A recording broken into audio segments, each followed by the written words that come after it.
m'appelle Ophélie Mallet, je suis une étudiante du Master RIS, le Master Gouvernance des risques environnementaux. Ce Master se déroule en 2 années. La première année, c'est un parcours qui est différencié, car il y a d'abord le parcours économiste. Donc c'est une année où les étudiants étudient majoritairement de l'économie à l'Université Lyon 2. Il y a une année qui est juridique. Donc là, c'est les étudiants qui sont de base juristes qui vont étudier le droit public à l'Université Lyon 3. Et donc ensuite, il y a une deuxième année où les étudiants d'économie et les étudiants de droit vont se rejoindre avec des étudiants également d'École centrale de Lyon, qui sont donc des ingénieurs, pour effectuer donc une année sur les thèmes du risque et du risque lié à l'environnement. Et donc là, il y aura des cours divers comme risque industriel, droit de l'environnement, ressources naturelles. Il y a également eu une simulation de crise. C'est intéressant parce qu'il y a un aspect pluridisciplinaire. Chaque étudiant par groupe organise une conférence. C'est pour cela que nous sommes ici aujourd'hui, une conférence sur le thème des métiers de la transition écologique.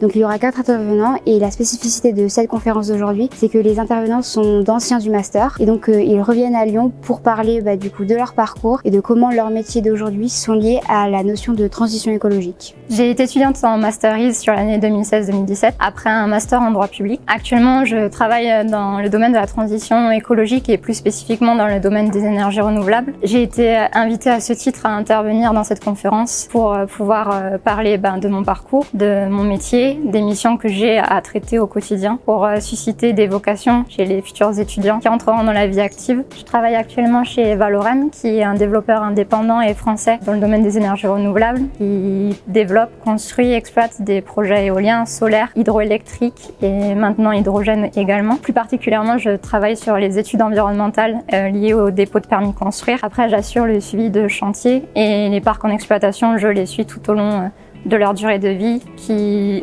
généralement s'étale jusqu'à 30 ans.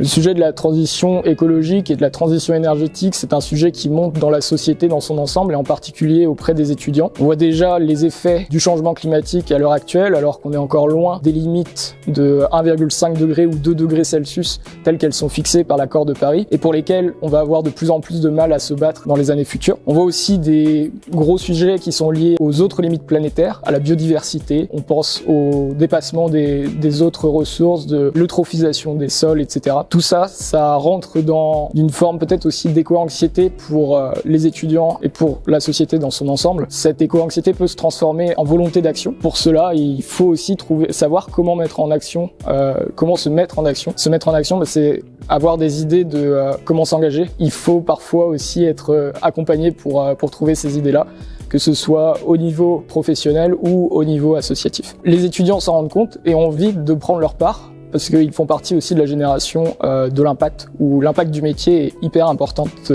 pour eux. C'est dans ce cadre-là aussi qu'on intervient pour leur donner des idées de métier. Nous ne suivrons pas forcément sur le parcours qu'on a suivi, mais par contre, ça peut leur ouvrir des débouchés, des idées à des marchés, et peut-être aussi leur donner envie de justement s'appliquer plus avant dans ce sujet vraiment passionnant et en même temps crucial pour notre époque et notre société.